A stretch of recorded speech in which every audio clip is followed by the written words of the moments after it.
Hello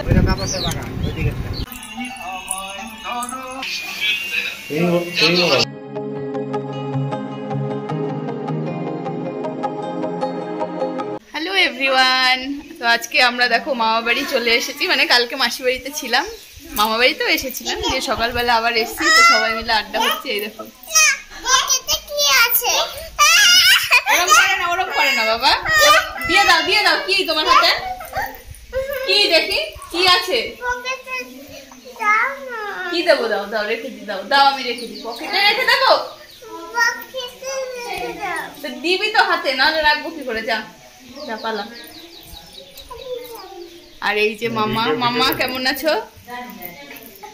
মামা আমাদের বাড়িতে যায় না। কি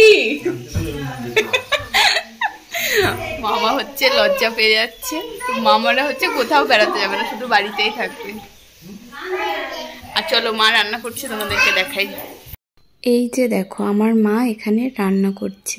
এবার তোমরা অনেকেই ভাববে যে মা কেন বাবার বাড়িতে এসে রান্না করছে। কারণ আমার যে ছোট দুই মামা, ওরা তো বিয়ে করেনি, আর আমার দাদু দিদাও নেই। মামারা একাই রান্না করে খায়। তাই মা যদি বাড়িতে আসে তখন মা নিজে রান্না করে মামাদেরকে খাওয়ায়। আর এই যে আমরা বাড়িতে এতজন মানুষ, সারাদিন কিন্তু একসঙ্গে আড্ডা দেওয়া হয়। ওই চেয়ারে বসে আছে, উনি হচ্ছে আমার বৌদি হয়, আমার মাসির ছেলের বউ। আর আমার দুই মামা আর এই পুচকে দুটো। মা ওদিকে রান্না করছে, তো এইদিকে আমরা সবাই মিলে গল্প করছি। যে দেখো সামনে আমার হচ্ছে আরেক মামার বাড়ি। তো মা রান্না করতে করতে আবার মামি চলে এসেছে, বলছে চল রান্না করেছি, খাবি আমাদের বাড়িতে? চল চল চল চলো। তো এখন আমি এই মামিদের ঘরে যাচ্ছি খেতে। চলো মা। হ্যাঁ রাখবো, চলো দাও।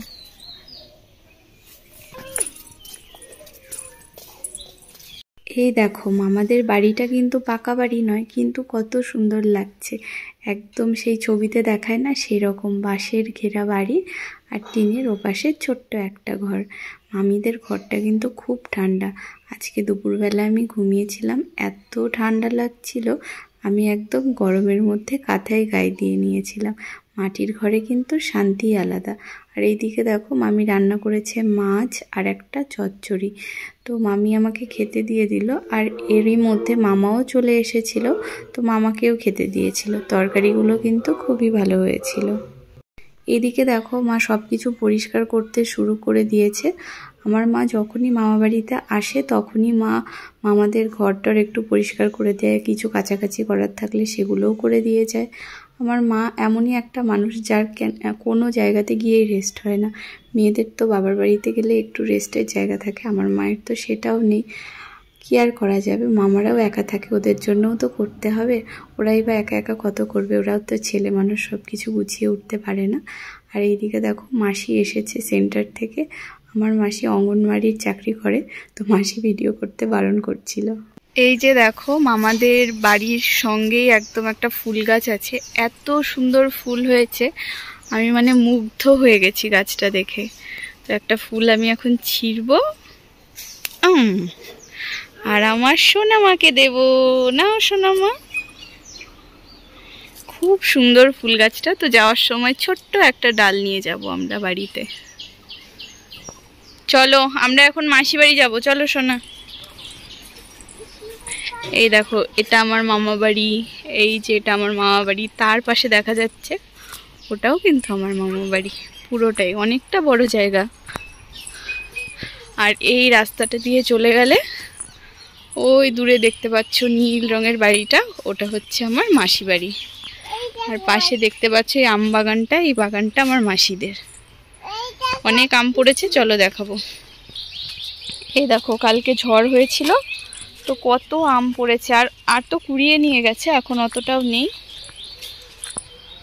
তবুও তোমরা দেখতে পাচ্ছ অনেক আম পড়েছে। এখানে আমি বসে পড়েছি সোনামাকে খাওয়াতে। সোনামা কিন্তু এখন আগের থেকে অনেক কম জ্বালায়। আগে খাওয়া নিয়ে যা করতো একদমই খাওয়ানো যেত না, কিন্তু এখন বেশ ভালোই খেয়ে নেয়। আর কালকে তো ও এসে বেশ ওর মজাই লাগছিল, কিন্তু আজকের থেকে ওর একটু বাড়ি যাব এই কথাটা বলতে শুরু করেছে। তবুও এত লক্ষ্মী মেয়ে না, একদমই কান্না করছে না, একদমই ঝামেলা করছে না, শুধু এটুকুই বলছে মিমি আমি বাড়ি যাব। আর এইদিকে দেখো বিকেলবেলা আমরা কিন্তু রেডি হয়ে বেরিয়ে পড়েছি ঘুরতে যাবো জন্য। গান করো, বলো না। ও টোটোওয়ালা কোথায় যাচ্ছ? রাত বাজারে ভাড়া কত? 10 টাকা।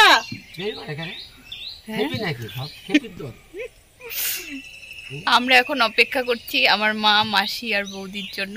তো আমরা তাড়াতাড়ি চলে এসেছি, ওরা এখনো আসছে।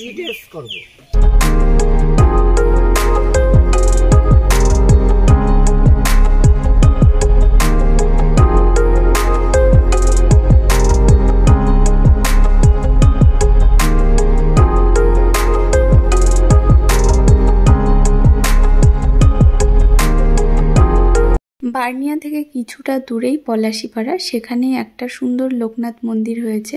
তো এখানে আমরা সবাই মিলে চলে এসেছি ঘুরতে। মন্দিরে গিয়ে কিন্তু খুব ভালো লেগেছে, কারণ মন্দিরটা খুবই সুন্দর ছিল। এই যে দেখো সুন্দর, এই যে সামনে একটা নদী চলে গেছে, ওপাশে ইটভাটা, আর এই যে দেখো জমিটার পাশে একটা মন্দির, কি সুন্দর লাগছে জায়গাটা। লোকনাথ মন্দির এটা। চলো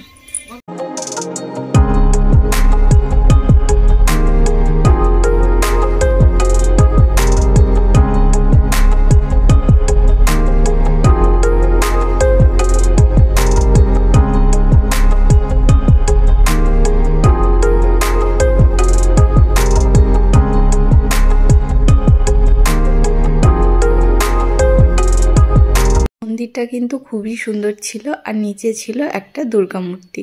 তো আজকে আমরা ঘোরাঘুরি করলাম, একটু খাওয়া দাওয়া করলাম, তারপর চলে এসেছিলাম বাড়িতে। আর বাড়ির থেকে যাওয়ার সময় মামা বারবার বলছিল আসার সময় মাংস নিয়ে আসবি, মানে আজকে রাতে মাংস আর রুটি হবে। আমার তো একদমই মাংস খাওয়ার ইচ্ছে ছিল না, কিন্তু মামির খুব খেতে ইচ্ছা করছিল মাংস, আর মামির মুখে শুনতে শুনতে আমারও ইচ্ছে হয়ে গেছে। তারপর মামাকে বললাম ঠিক আছে মামা নিয়ে এসো, কিন্তু আমি রান্না করব মাংসটা, কারণ আমি নিজের হাতের রান্না করা মাংসটা খুব ভালো খাই এর জন্য। আর সত্যি মাংসটা খুবই টেস্টি হয়েছিল। আর এই দিকে দেখো আমার মামা কিন্তু রুটি বানাতে বসে গেছে। তো মামারা যেহেতু বিয়ে করেনি, তো রান্না বান্না সবই কিন্তু পারে, সব কাজই পারে, রান্নার কথা বলবো না শুধু। তো মা বসেছিল রুটি বানাতে, মাকে তুলে দিয়েছে, বলছে যে তুই ভালো পারিস না রুটি বানাতে, ওঠ আমি বানাবো।